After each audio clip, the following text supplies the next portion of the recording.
Okay, cool. So in this video, I wanted to very quickly go over some frequently asked questions. Okay, these are great questions that came to the Facebook group. Love the Facebook group. You know, everyone there is so engaging. It's so awesome, and it really is a valuable tool, especially during this week where there is a lot of vendor shopping right now. Okay. And so I wanted to do this to kind of just give a very quick synopsis of kind of the main questions that keep coming up in that group and really to help people out. Okay. Okay, so for the very first question, what is MAP? Um, what is MAP? You will hear me say MAP all the time. It stands for Manufacturer's Advertised Price.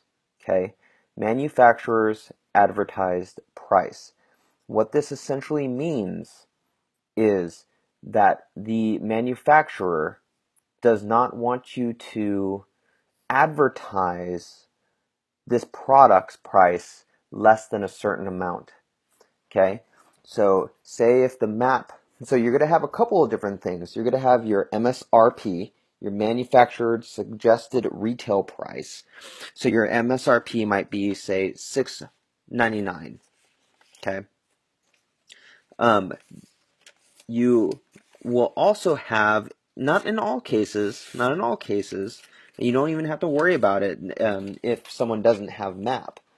Um, but sometimes you will have MAP, which is manufactured advertised price of, say, it might be something like $4.99. That the suggested retail price might be $6.99, what they suggest that you sell it at. But the MAP price might actually be $4.99. Okay. Now, does that mean that you are going to have to sell it at $4.99? No, it just means that you cannot advertise the price less than $4.99. Okay, you can actually sell it less than $4.99 if you wanted to, but you just can't advertise that you're selling it less than that. So, for example, if you have a family friend and you say, "Hey, I'm selling this on Amazon for $4.99, but I'll give you a special code for $3.99." They don't care as long as you're not advertising that you're doing that and doing it less. Okay, why do they do this? They don't want you to devalue the product. Okay, this happens a lot when you have a product that the cost to make it. Say the cost to make it is like $100, but the real value of the product came in how they made it, or came in um, came in the technology behind it, or whatever. It could even be something like $50. Maybe it's $50 to make for them. But the value is really in how it's made, and so they don't want you to sell it less than $3.99, or sorry, less than $4.99 as the manufacturer advertised price. They don't want you to advertise the price less than that because it would devalue the product. People would be like, "Well, crap! Why if it only takes you $50 to buy this thing or to make this thing, why am I paying you that much?" Um, it, it it You have to understand that these manufacturers, they probably put in a lot of research, a lot of time, things like that. They don't want to devalue their product. So it's a very, very big thing. A lot of Amazon vendors and eBay vendors do not do that, and they do not honor MAP. And you'll find that a lot of vendors hate Amazon sellers because of that. Okay, so does that mean that they will not let you be an Amazon dropshipper with it? No, you just have to convince them that you are going to honor MAP, because there's so many horrible Amazon drop shippers out there. Hence why, hence why you'll run into that issue quite a bit. Okay, so hopefully that clears that up. The next thing is, do I need a cool business name? Do I need a business name that is not my own personal name? Do I need a business name that, my business name is Fred's Crab Shack. Do I need to change it? Okay, my answer usually is a question. What does the vendor say? Okay, what does the vendor say? If they have a problem with it, and if you run into 5 vendors having a problem with it, then you might want to change your name. But generally, most vendors don't care, honestly. You might have some funky name. I mean, my business name is Prosulum. They don't know what that is. They don't care what that is. And I've never had anyone say, "Hey, well, what's Prosulum?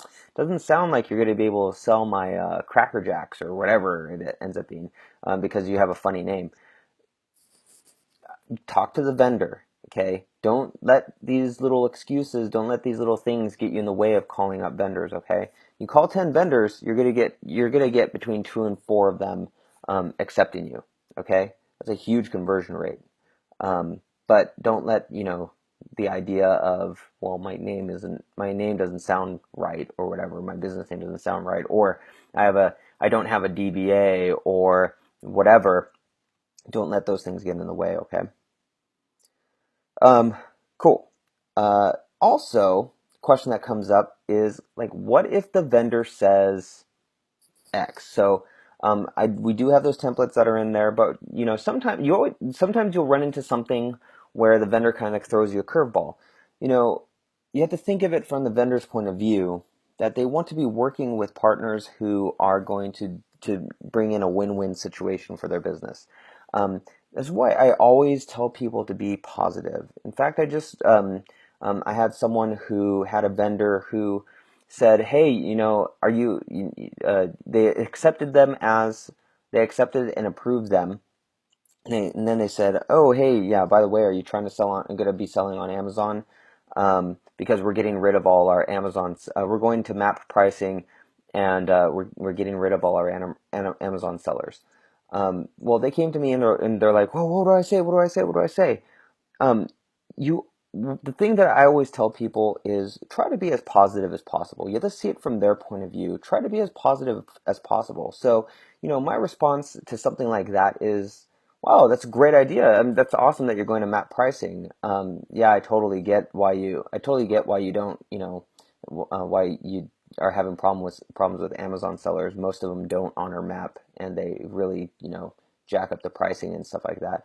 Um, are you going to be having like a small contingent of Amazon sellers who do honor your map pricing and stuff like that? Because I sell really, I do sell very well on Amazon, and I think it would be a great win-win situation. You come at it like that. They could say no. They could say no, and you could just move on to the next person. But at the same time, if I were a vendor and I heard something like that, I would be like, you know what? I'll give this person a shot.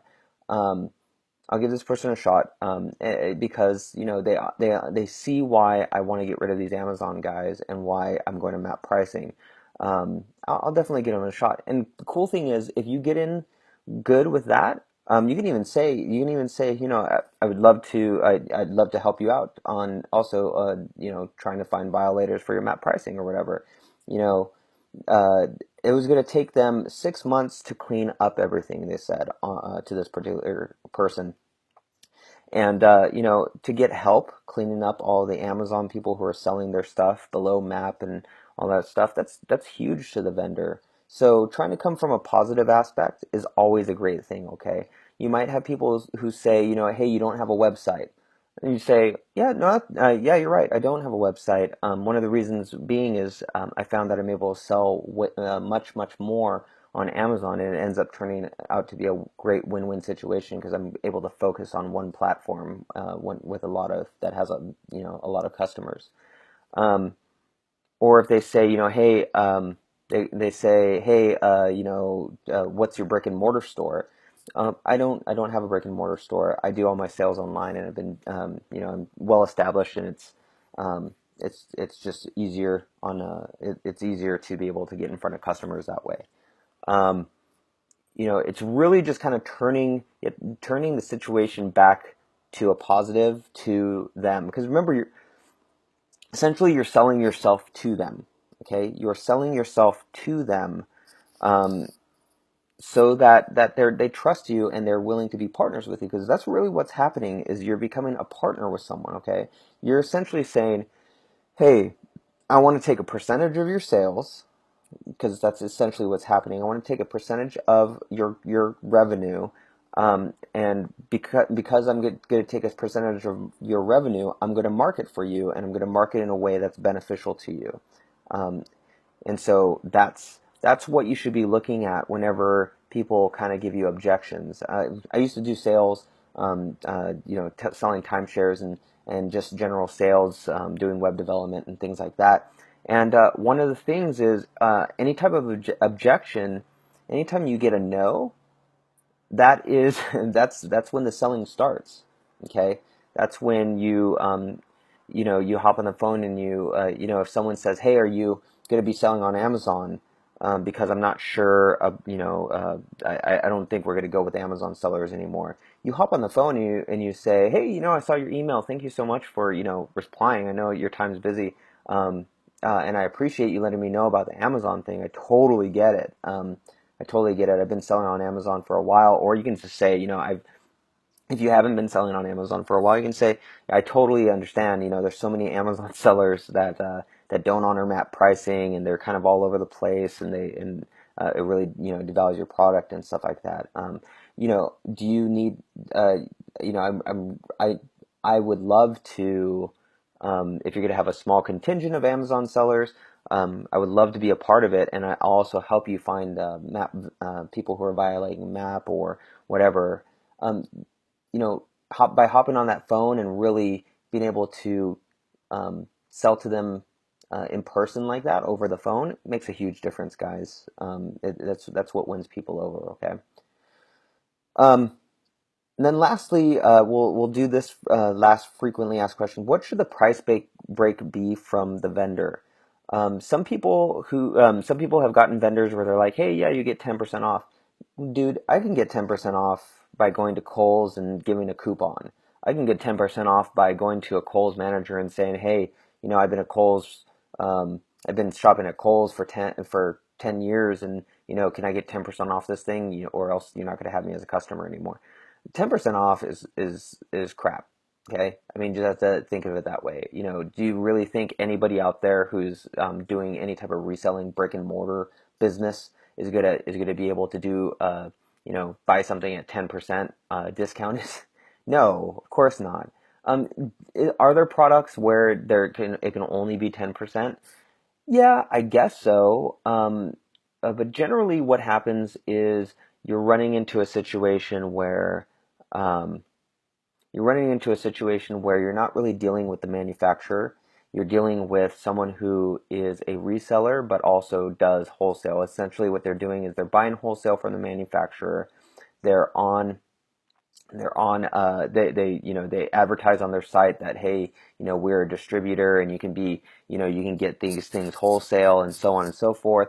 And essentially what they're doing is they got 40% off, or they got 30% off, or whatever, and now they're giving you 10% off that product. Okay. um and but tax free, because they don't have to do the sales and use or whatever. So they're making out like bandits. Really, they don't have to pay taxes on that. They paid $100 for it. They're selling it to you for $150, and the thing it retails for $179 or something like that. It's it's it's it's ridiculous. Okay, so when I'm looking for price breaks, I'm looking for bigger price breaks. In fact, I can tell you right now, with some of my vendors, it's almost 50%, depending on what it is. It's 50%, sometimes 60%, but depending on what it is. Um, but ultimately, you have to understand that you're going to be paying Amazon fees. Amazon fees are around 15%. So you have to figure in a couple of things. The is first thing you have to figure is, what is the cost of the product that you're buying? So the cost of goods sold. Okay. Next thing you're going to figure is, what's the Amazon fees? Typically, Amazon fees about 15 to 17%. I like to say 17%. Generally, it's 15%, but I always kind of want to be a little bit conservative, so I say 17%. Um, so what are the Amazon fees? Okay, So off a $100 item, something that's retailing for $100, you can expect 15 to $17 in Amazon fees or whatever. Depending, I hate Amazon fees, whatever. Anyway, so cost of goods sold, Amazon fees, and shipping. Okay, shipping. You can either pass that on to the customer if it's actually your listing, which in later weeks you're going to learn how to do some of the more advanced listing like bundling and things like that, um, uh, which will allow you to have a lot more control. But generally, if you're going to be hopping on other people's listings from the same vendor, you're going to not be able to charge shipping really. It's going to be free, but generally your shipping is within that whole whatever you're charging. So those are the three things you have to worry about: cost of goods. You have to worry about the Amazon fees, 15 to 17%, and then you have to worry about shipping. Okay. Now that might be daunting. You might be like, "Oh, that's crazy. I don't know if I'm going to be able to do that." Trust me, guys, you can do it. So to answer the question, I typically look for about a 25% price break minimum. Okay, 25% price break minimum. Depending on how heavy the product is, I might want more. But that's minimum 25% price break. You're going to be having that. That means you're going to have around a 10% margin. Okay, you're going to have anywhere between a 8 to 10% margin off of that, depending on shipping and all other stuff, and how you go about doing that. Now, you don't like I said. Generally, you should be able to find bigger price breaks than that. It should be even around 40. When we do advanced listings, you can do things like I mentioned before, bundling, multi-packing, things like that, where you can affect the price, where you can charge maybe a little bit more depending on what you're doing. Okay, which increases your margin. Okay, but generally, we're looking for 25% or more. I mean, it's not hard, guys. If you're running into people who are selling for 10%, which I find all the time, usually it's because they're distributors. Okay, usually it's because they are not the actual manufacturer. They're not the actual company who's making it. Um, and if it is a company who's doing that, I would just move on to the next company because that's ridiculous. There's no way somebody's going to. There's no way that somebody's going to be able to make money off of 10%. It's just not going to happen. I've ran into that. I ran into that recently with some products where they say, "Hey, you have a 10% price break." I'm like, "Oh, never mind," and I just move on to the next thing. Okay, so hopefully that helps with knowing what to do. Like I said, you guys, this is the most important part: finding these vendors. 10 vendors, you're going to find between 2 and 4. Okay, it's not hard. Think about this, guys. Think about it that once you find these vendors and you start making money with them, it's thousands of dollars a month, potentially, where you don't have to go out and go and find ever again. Okay? So, anyway, I hope this helps, and we'll talk soon.